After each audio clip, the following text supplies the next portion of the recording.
வணக்கம். மகாலட்சுமியில் பார்த்தீங்கன்னா அஷ்டலட்சுமி வச்சு குடம், சொம்பு இந்த மாதிரி கலெக்ஷன்ஸ் எல்லாம் வந்திருக்கு. அதை தான் இன்னைக்கு பார்க்க போறோம். இப்போ நீங்க பார்க்கறது அஷ்டலட்சுமி சொம்பு.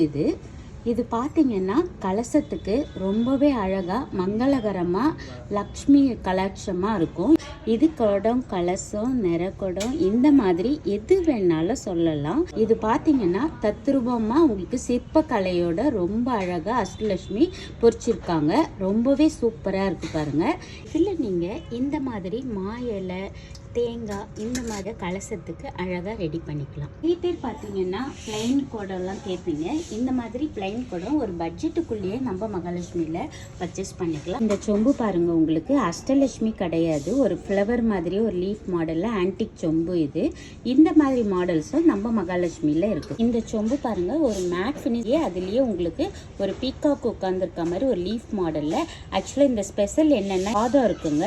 ரொம்பவே அழகாக யூஸ் பண்ணுறதுக்கு ரொம்ப சூப்பரா இருக்கும். 1 கிலோல எவ்வளவு பெரிய அஷ்டலட்சுமி குடம் பாருங்க. நம்ம பிக் சைஸ்லயே நல்ல வெயிட் பெரிய குடமா வேணும்ன்றவங்க கூட இந்த மாதிரி நம்ம மகாலட்சுமியில பர்ச்சேஸ் பண்ணிக்கலாம். No making, no wastage, only GST மட்டும்தான் பே பண்ணுவீங்க. எல்லா சைஸ்லயுமே எல்லா வெயிட்லயுமே நம்ம மகாலட்சுமியில இருக்கு.